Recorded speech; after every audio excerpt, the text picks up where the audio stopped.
Hello dear student, welcome back to the channel. तो आज की इस वीडियो में हम फिर करने वाले हैं क्लास 12 के लिए अकाउंटेंसी के लिए एमसीक्यू जो कर रहे हैं हम लोग, उसका जो हम 10 वीडियो आप लोगों को करवाने वाले हैं, उसका इस वीडियो में हम लोग सेट 3 करने वाले हैं। और इसमें मोस्ट इंपोर्टेंट ऑब्जेक्टिव क्वेश्चंस को हम लोग करने वाले हैं, जो आप लोगों के एग्जाम के पर्सपेक्टिव से बहुत ज्यादा इंपॉर्टेंट है। अगर हम एमसीक्यू का जो टोटल 10 वीडियो लेकर के आएंगे, अगर आप वो 10 का 10 वीडियो कर लेते हो, तो इससे बाहर आप लोगों को अकाउंटेंसी के एमसीक्यू में कुछ भी और करने का जरूरत नहीं है। एक एक क्वेश्चन को बहुत डिटेल में, बहुत अच्छे से एक्सप्लेन करते हुए हम आप लोगों को बताएंगे, तो इसलिए वीडियो को शुरू से लेकर लास्ट तक जरूर देखना। इससे पहले का अगर आपने 2 वीडियो नहीं देखा है तो देख लेना। और मोस्ट इंपोर्टेंट 75 गो थ्योरी जो दिए थे, एक बार उसको देख लेना, क्योंकि वहीं से आप लोगों का एग्जाम में सारा का सारा थ्योरी आने वाला है। ठीक है। और अपने सभी दोस्तों के बीच, अपने सभी स्कूल के दोस्त, कॉलेज के दोस्त और ट्यूशन के दोस्त, जिन लोगों का भी अकाउंट्स है, उन सब तक वीडियो को शेयर करके चैनल को जरूर सब्सक्राइब करवा देना। और हमको पता है आप लोग जरूर चैनल को शेयर भी कर रहे हैं और चैनल को सब्सक्राइब भी कर रहे हैं। चलो समय नहीं गवाते हैं, स्टार्ट करते हैं। और इसका पीडीएफ और बाकी सारे वीडियो का पीडीएफ जो है वो Rahul commerce academy Telegram group पे, चैनल पे भी दे दे रहे हैं, और जो ग्रुप है उस ग्रुप पे भी दे दे रहे हैं। आप हमको पर्सनल मैसेज करोगे, वहां भी हम आप लोगों को दे देंगे। ठीक है। चलो स्टार्ट करते हैं। पहला क्वेश्चन, ये क्वेश्चन नंबर 3। इससे पहले जो 1 और 2 का क्वेश्चन है वो एनपीओ का क्वेश्चन था। क्योंकि एनपीओ सिलेबस से डिलीट हो चुका है, इसलिए एनपीओ को हम लोग नहीं करेंगे। जो है ही नहीं, उसको पढ़ के करेंगे क्या। चलो, बोल रहा है साझेदारी समझौते हो सकते हैं, पार्टनरशिप एग्रीमेंट कैन बी। तो एक जो साझेदारी समझौता होता है वो मौखिक और लिखित दोनों हो सकता है। यानी एक जो पार्टनरशिप एग्रीमेंट होता है वो ओरल और रिटेन दोनों हो सकता है। ठीक है। तो इसका राइट आंसर होगा ऑप्शन नंबर सी, मौखिक या लिखित दोनों होता है। मौखिक या लिखित दोनों। अच्छा, कई बार ना ऑप्शन में ऐसे भी देता है, मौखिक यानी कि ओरल, बी में देगा लिखित यानी कि रिटेन, सी में बोलेगा लिखित या मौखिक यानी रिटन और ओरल, और डी पे मिलेगा बोथ। नहीं, डी पे लिखे रहेगा ऑल ऑफ दिस। तो ऑल ऑफ दिस को टिक मारना, क्योंकि रिटन भी होगा, ओरल भी होगा, रिटन और ओरल दोनों होगा, तो इसलिए ऑल ऑफ दिस को टिक करना उस समय। क्वेश्चन नंबर 3, एक सामान्य साझेदारों में साझेदारी की अधिकतम संख्या हो सकती है। In an ordinary partnership firm minimum number of partners in be. तो एक साझेदारी फार्म में पार्टनर्स का जो मैक्स है, क्या है भाई, यहाँ ना गलत दे दिया है। यहाँ पे मिनिमम नहीं होगा, यहाँ पे मैक्सिमम होगा। मैक्सिमम नंबर ऑफ मेंबर जो होता है वो कितना तक हो सकता है, 50। देखो कुछ लिखवा रहे नोट्स, लिख लो। अगर बात करेगा फार्म का, कंपनी नहीं फार्म का, तो याद रखना फार्म में अगर मिनिमम नंबर ऑफ मेंबर बोला तो मिनिमम नंबर ऑफ मेंबर 2 होगा, और मैक्सिमम यानी अधिक से अधिक बोलेगा तो मैक्सिमम 50 होगा। और वहीं अगर बैंकिंग बिजनेस का बात करेगा तो बैंकिंग बिजनेस में जो मिनिमम होगा वो 2 होगा, और मैक्सिमम जो होगा वो 20 होगा बैंकिंग बिजनेस में। याद रखना। ठीक है। क्वेश्चन नंबर नेक्स्ट, ख्याति है, गुडविल इज। तो हम सबको पता है ख्याति एक अचल संपत्ति है, यानी अमूर्त संपत्ति है, यानी कि इनटैंजिबल फिक्स एसेट होता है गुडविल, जिसको देखा या छुआ नहीं जा सकता है। क्लियर। आगे नेक्स्ट आते हैं क्वेश्चन नंबर 6। अब देखो क्वेश्चन नंबर 6 में गुडविल वाला न्यूमेरिकल है, और हम बोलते हैं कि न्यूमेरिकल को हमेशा हम लोग क्या करेंगे, न्यूमेरिकल को हमेशा इंग्लिश में पढ़ेंगे। तो बोल रहा है profits of last 3 years were. एक फार्म के 3 साल का प्रॉफिट है। पहला साल फार्म 6000 का प्रॉफिट कमाया, दूसरे साल 13000 का, और तीसरे साल 8000 का। The value of goodwill at 2 years purchase of the average profit will be. हमको 2 इयर्स परचेज के बेस पे गुडविल निकालना है हमको, आपका एवरेज प्रॉफिट मेथड से। तो पहले एवरेज प्रॉफिट निकालेंगे। तो average profit is equal to total profit by number of year. तो 6000 प्लस 13000 9 19000, 19000 प्लस 8000 27000 हो गया ये, और 27000 divided by number of year, तो 3 साल है। तो एवरेज प्रॉफिट हम लोगों का हो गया यहाँ से 9000 हो गया। अब गुडविल निकालेंगे, तो 9000 into number of year purchase 2 साल था, तो 2 से मल्टीप्लाई करेंगे, यानी कि 18000 रुपया हम लोगों का गुडविल होगा। अब बताओ 18000 कौन से ऑप्शन पे है, 18000 हम लोगों का ऑप्शन नंबर डी पे है, तो ऑप्शन नंबर डी हम लोगों का राइट आंसर होगा। ठीक है। हर क्वेश्चन में लगभग गुडविल का क्वेश्चन दिख रहा है, तो आप लोग प्रैक्टिस इसका जरूर करना। बोल रहा है फार्म के लिए आहरण पर ब्याज है, for the firm interest on drawing is. अब देखो फार्म जो है वो इंटरेस्ट ऑन ड्रॉइंग लेता है, देता नहीं है। फार्म इंटरेस्ट ऑन ड्रॉइंग लेता है, तो फार्म के लिए इंटरेस्ट ऑन ड्रॉइंग जो है वो आय यानी कि इनकम है। देखो कुछ कुछ नोट्स अभी लिखवाएंगे, उस नोट्स को लिखो। ठीक है, ध्यान से समझना। अगर हम बात करेंगे इंटरेस्ट ऑन कैपिटल का, तो इंटरेस्ट ऑन कैपिटल अगर बात करें फार्म के लिए, ठीक है, तो फार्म के लिए इंटरेस्ट ऑन कैपिटल क्या हुआ, फार्म इंटरेस्ट ऑन कैपिटल देता है, तो फार्म के लिए इंटरेस्ट ऑन कैपिटल हुआ एक्सपेंसेस एंड लॉसेस। फार्म के लिए क्या हुआ? Expenses and losses. और यही अगर बात करें पार्टनर्स के लिए कि इंटरेस्ट ऑन कैपिटल पार्टनर्स के लिए क्या होता है, तो पार्टनर्स को तो इंटरेस्ट ऑन कैपिटल मिलता है, तो पार्टनर्स के लिए इंटरेस्ट ऑन कैपिटल होगा income and gains, income and gain. लेकिन अगर इंटरेस्ट ऑन ड्रॉइंग आईओडी का बात करें तो इंटरेस्ट ऑन ड्रॉइंग फार्म को मिलता है, फार्म को मिलता है, तो फार्म के लिए इंटरेस्ट ऑन ड्रॉइंग गेन होगा, इनकम एंड गेन। लेकिन पार्टनर्स तो इंटरेस्ट ऑन ड्रॉइंग देता है, तो पार्टनर्स के लिए interest on drawing expenses and losses होगा। ठीक है, 4 क्वेश्चन हम यहां से आप लोगों को बता दिए। एग्जाम में कहीं से भी क्वेश्चन पूछेगा आपको ये चीज याद रहेगा। ठीक है, नोट डाउन करना है, नोट डाउन करके रख लो। क्लियर बात है मेरा? चलो आगे बढ़ते हैं, नेक्स्ट क्वेश्चन पे आते हैं। देखो यहाँ पे न्यूमेरिकल क्वेश्चन दे दिया। ठीक है, चलो न्यूमेरिकल क्वेश्चन किया जाए। देखो न्यूमेरिकल क्वेश्चन है तो इंग्लिश में पढ़ेंगे, तो इसको थोड़ा ऊपर कर लिए। ठीक है, देखो X and Y share profits in the ratio of 2:3। X और वाई प्रॉफिट एंड लॉस को 2:3 में बांटता है। आगे जाके डिसाइड कर रहा है they now decided to share profits equally. अब बोल रहा है कि हम लोग बराबर बांटेंगे, तो भाई न्यू रेशियो क्या होगा ये बोल रहा है। ठीक है, तो ओल्ड रेशियो कितना है एक्स और वाई का, तो एक्स और वाई का जो ओल्ड रेशियो है मेरा, old ratio of X and Y ये है 2:3, यानी कि 2/5 और 3/5 है। और फिर न्यू रेशियो जो है वो एक्स और वाई का कितना हो गया, तो न्यू रेशियो हो गया है हम लोगों का 1:1। अब सेक्रीफाइस रेशियो निकालने बोला, तो sacrifice ratio is equal to old ratio minus new ratio. Clear है? अब पहले एक्स का निकालेंगे, तो एक्स का ओल्ड रेशियो है 2/5 माइनस करेंगे 1/2, तो जब इसको एलसीएम लेंगे नीचे तो 10 होगा, यानी 2×2 = 4 -5 यानी कि -1/10। तो 1/10 से एक्स तो गेन कर गया, यहाँ तो सेक्रीफाइस बोला था। अब निकालते हैं हम लोग, चलो y का, तो y का निकालते हैं, तो y का ओल्ड रेशियो है 3/5 माइनस न्यू रेशियो है 1/2, तो एलसीएम लेंगे तो 10 हो जाएगा, यानी कि 6 - 5 यानी कि 1/10 से मेरा सेक्रीफाइस कर रहा है, यानी y जो है मेरा वो सेक्रीफाइस किया कितने से, 1/10 से। तो ऑप्शन में ढूंढो 1/10 कहाँ है, y का सेक्रीफाइस 1/10 ऑप्शन नंबर सी पे है, ये राइट आंसर होगा। क्लियर बात? आगे क्वेश्चन नंबर 9 पे बोल रहा है साज लाभ हानि अनुपात की गणना की जाती है, गेनिंग रेशियो इज कैलकुलेटेड। याद रखना, गेनिंग रेशियो का कैलकुलेशन सिर्फ और सिर्फ रिटायरमेंट या डेथ के समय होगा। रिटायरमेंट, रिटायरमेंट के समय यानी साझेदारों के अवकाश ग्रहण करने पर, यानी कि रिटायरमेंट के समय जो है वो गेनिंग रेशियो निकलेगा। अगर क्वेश्चन में सेक्रीफाइस रेशियो का बात करता, तो याद रखना सेक्रीफाइस रेशियो जो होगा वो न्यू पार्टनर के एडमिशन में, एडमिशन के समय में सेक्रीफाइस रेशियो यानी कि त्याग अनुपात का बात होता है। क्लियर बात है? चलो आगे आते हैं क्वेश्चन नंबर 10। फिर 10 पे न्यूमेरिकल है, तो चलो न्यूमेरिकल को इंग्लिश में पढ़ेंगे। क्या बोल रहा है, A B are partner sharing profit 5:4। A और बी एक फार्म में पार्टनर है, 5:4 में रेशियो को बांटता है। अब ये लोग they admitted C for 1/5 share of profit. 1/5 share के लिए इन लोगों ने सी को फार्म में एडमिट किया। ठीक है, what will be the sacrifice ratio of A and B. तो ए एंड बी का सेक्रीफाइस रेशियो क्या होगा? हम आपको एक नॉर्मल ट्रिक आज समझा दे रहे हैं। अगर क्वेश्चन में ओल्ड पार्टनर का रेशियो हो और क्वेश्चन में सिर्फ न्यू पार्टनर का शेयर दिया हो और इससे ज्यादा अगर क्वेश्चन में कुछ ना दिया हो, तो याद रखना ये जो ओल्ड रेशियो होगा, old ratio will be sacrifice ratio. मेरा हमेशा बात याद रखना, old ratio will be sacrifice ratio. जो ओल्ड रेशियो होगा वही सेक्रीफाइस होगा। नहीं तो आप इसको बना के देख लो, पहले आप इसका कंबाइन रेशियो निकालो, कंबाइन प्रॉफिट निकालो, फिर बनाओ, तो देखना ए और बी का जो ओल्ड रेशियो है 5:4 वही उन लोगों का सेक्रीफाइस रेशियो होगा 5/4। बना लेना। क्वेश्चन नंबर 11, नए साझेदार के प्रवेश पर on the admission of a new partner. जब कभी भी न्यू पार्टनर फार्म में एडमिट होता है, तो ऑप्शन ए बोल रहा है पुराने फार्म का समापन हो जाता है, ओल्ड पार्टनर डिजोल्व हो जाता है, नहीं। पुराने साझेदार का समापन हो जाता है, ओल्ड पार्टनरशिप डिजोल्व हो जाता है, नहीं।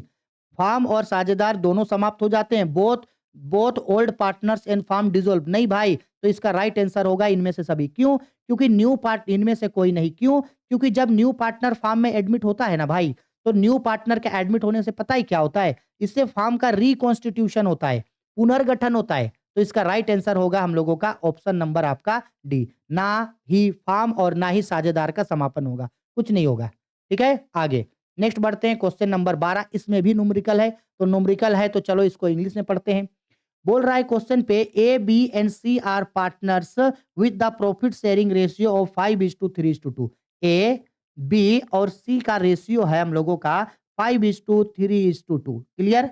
ए रिटायर हो गया, चलो ए रिटायर हो गया तो ए का शेयर यहां से हटा दो, ए का शेयर हटा दिए, तो ए चला गया तो फिर फाइंड द गेनिंग रेशियो, ए चला गया तो बी और सी बचा, तो बी और सी का गेनिंग रेशियो क्या हो जाएगा?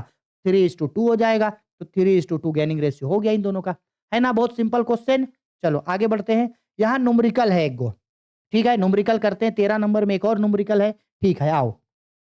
बोल रहा है क्वेश्चन पे, the old profit sharing ratio among R S N T 2:2:1। ठीक है, ओल्ड रेशियो है किसका किसका? ओल्ड रेशियो है हम लोगों का यहाँ पे आर एस और टी का ओल्ड रेशियो हम लोगों, बहुत परेशान करता है ये चीज, बार बार इधर उधर घसीट घसीट के चला जाता है। ओल्ड रेशियो है इन लोगों का 2:1। इसका मतलब है ओल्ड रेशियो है एक आर का 2/5, इसका भी 2/5 और इसका 1/5। ओल्ड रेशियो हो गया, ठीक है।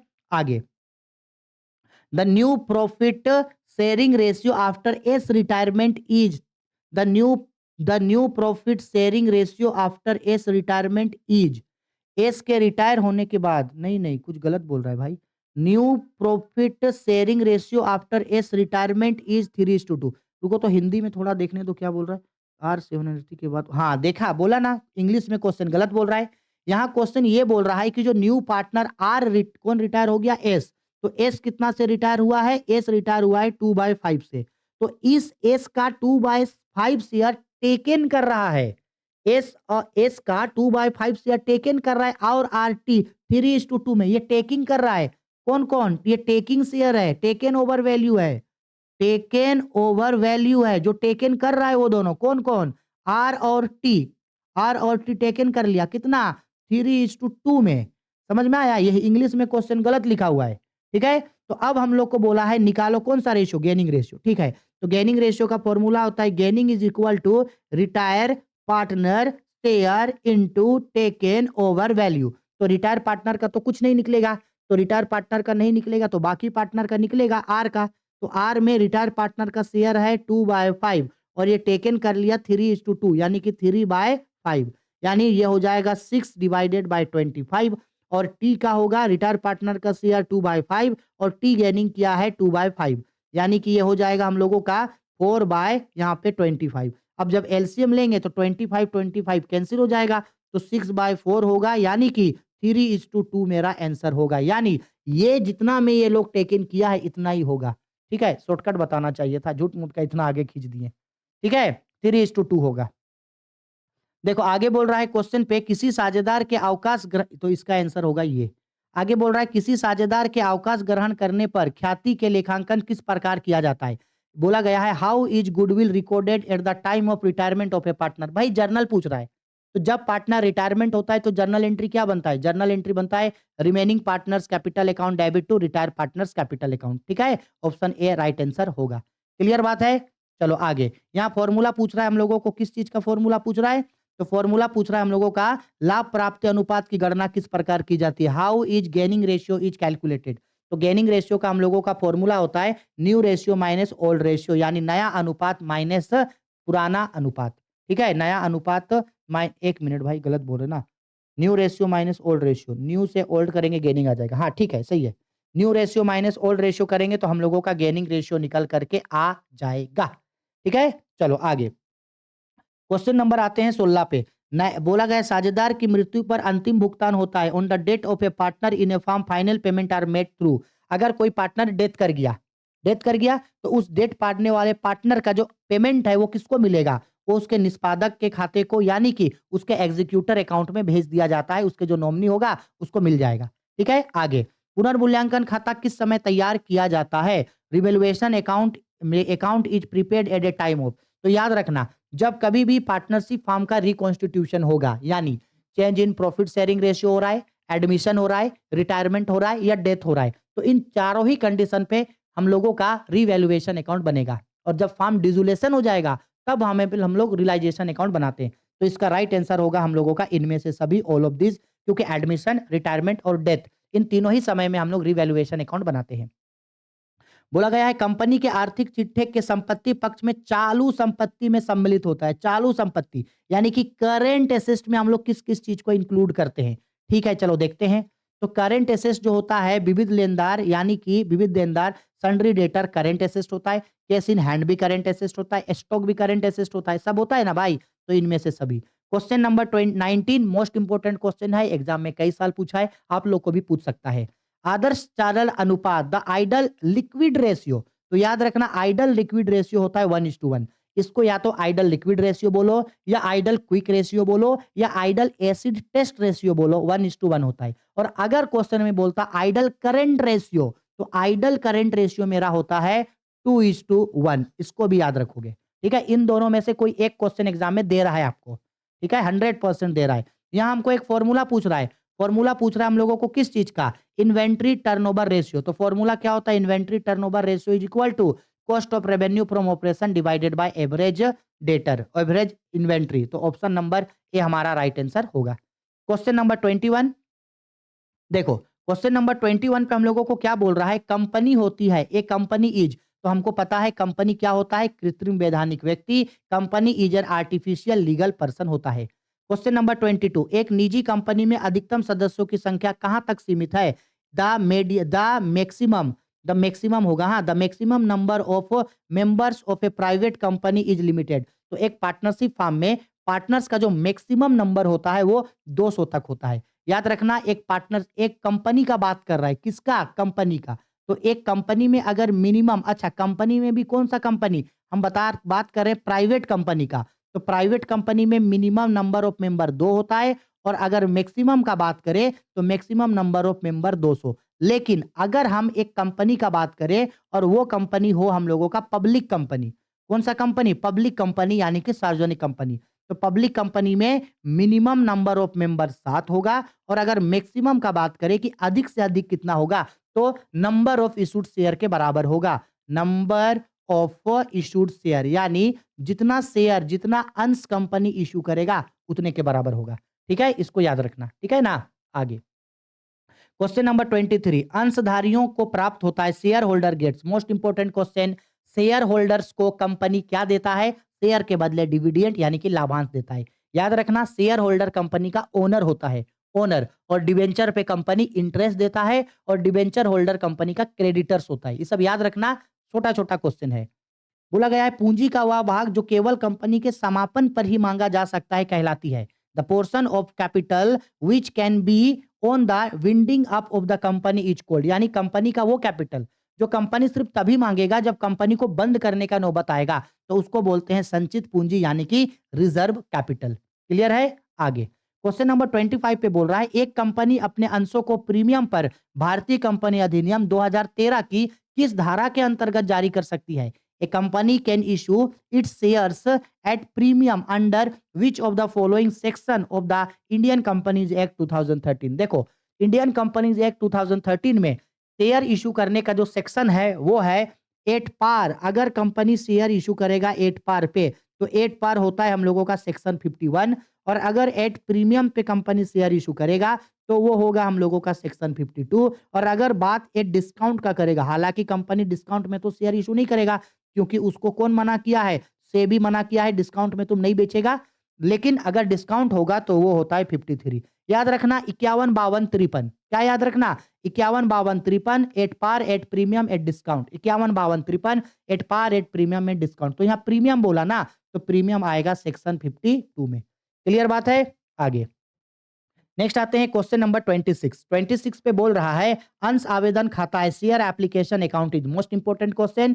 शेयर एप्लीकेशन अकाउंट यानी कि अंश आवेदन खाता एक व्यक्तिगत खाता होता है, यानी एक पर्सनल अकाउंट होता है।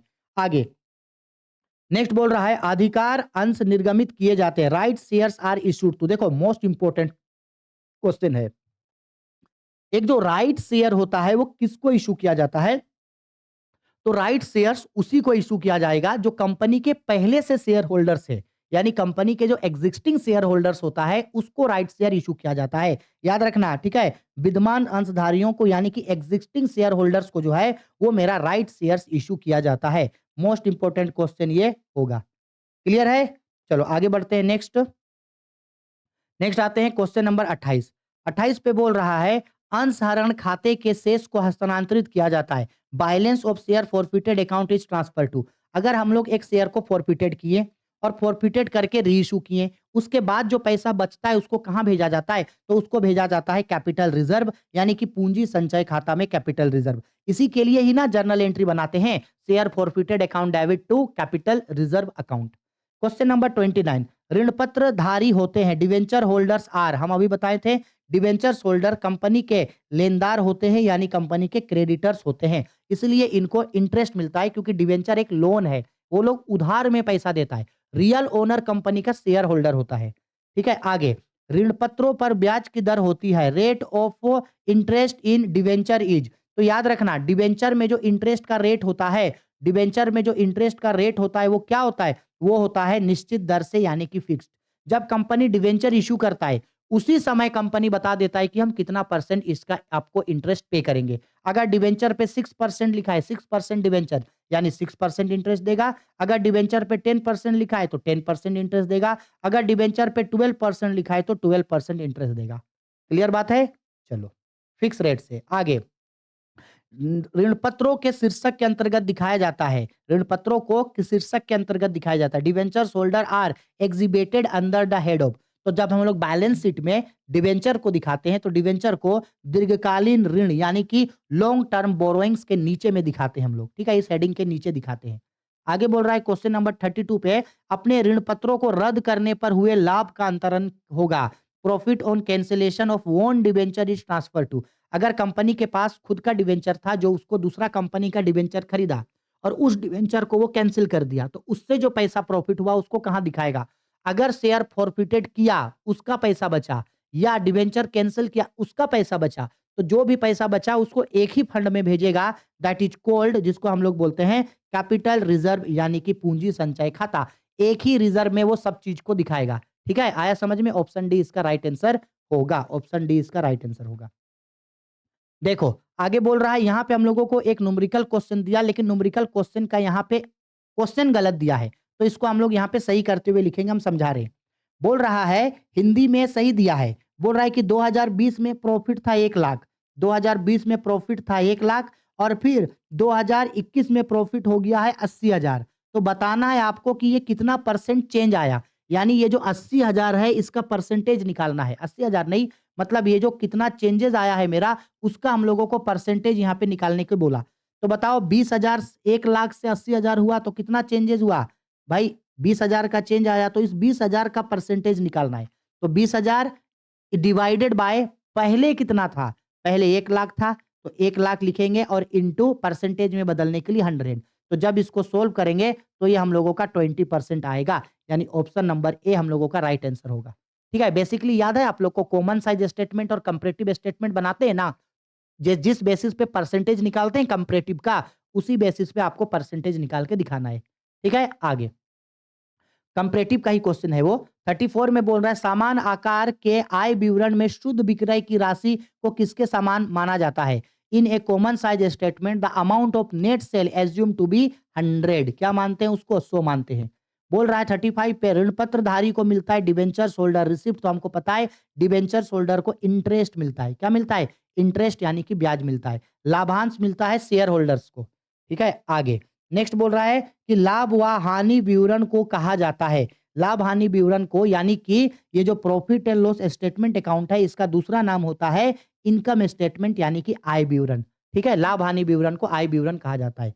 यहाँ फॉर्मूला पूछ रहा है इन्वेंट्री में परिवर्तन, यानी चेंज इन इन्वेंट्री, तो हमको पता है change in inventory is equal to opening inventory minus closing inventory. Inventory में परिवर्तन बराबर प्रारंभिक स्टॉक माइनस अंतिम स्टॉक। ठीक है, 38 नंबर क्वेश्चन पे बोल रहा है रोकड़ प्रवाह विवरण संबंधित है cash flow statement is related to, हम सबको पता है cash flow statement accounting standard 3 से बनता है। आगे निम्नलिखित में से कौन सा गैर रोकड़ मद नहीं है? Which one of the following is not a non cash item, तो इसका राइट आंसर होगा हम लोगों का कैश सेल। ठीक है, कैश सेल्स ये हम लोग का राइट आंसर होगा। आगे बढ़ते हैं, नेक्स्ट लास्ट क्वेश्चन है एमसीक्यू का, क्वेश्चन नंबर 40 बोल रहा है रोकड़ प्रवाह विवरण तैयार करते समय लाभांश का भुगतान किस प्रकार की क्रिया में अंतर्गत आएगा? Payment of dividend will comes under the which types of activity while preparing cash flow statement, ये इंपॉर्टेंट क्वेश्चन है। अगर हम लोग कैश फ्लो स्टेटमेंट बना रहे हैं तो कैश फ्लो स्टेटमेंट बनाते समय जो हम लोगों का डिविडेंड होगा, पेमेंट ऑफ डिविडेंड, उसको किस एक्टिविटी में दिखाएंगे? ऑपरेटिंग एक्टिविटी, इन्वेस्टिंग एक्टिविटी या फाइनेंसिंग? तो इसको हम लोग दिखाते हैं विनियोग क्रिया में, यानी कि फाइनेंसिंग एक्टिविटी में दिखाते हैं। ऑप्शन सी इसका राइट आंसर हो गया। तो 40 एमसीक्यू हम लोगों ने कर लिया। ऐसे ही ये हम लोगों का सेट नंबर 3 था। ऐसे ही आप लोगों के लिए 7 और वीडियो लेके आएँगे। उतना कर लेना, उतना कर लेने के बाद हम लोगों का पूरा जो है एमसीक्यू कंप्लीट हो जाएगा। इससे ज़्यादा और कुछ भी एमसीक्यू करने का आप लोग को ज़रूरत नहीं होगा, ठीक है? वीडियो पसंद आई है, लाइक करो, शेयर करो, कमेंट करो, सभी दोस्तों तक वीडियो को पहुँचाओ, ठीक है? कोई सवाल है तो वीडियो के कमेंट बॉक्स पे कमेंट करके पूछो। इसका पीडीएफ चाहिए? राहुल कॉमर्स अकेडमी टेलीग्राम पे जाओ, दे देंगे। और साथ ही साथ अगर आप लोग ग्रुप में 199 वाला ग्रुप में हैं, तो वहाँ तो हम ऑलरेडी दे चुके हैं, ठीक है ना? सारा पीडीएफ आपको मिल जाएगा, कोई ज़रूरत नहीं है। यहाँ-वहाँ परेशान मत होना, Rahul commerce academy telegram channel को ज़रूर जॉइन कर लेना, ठीक है? Bye, take care.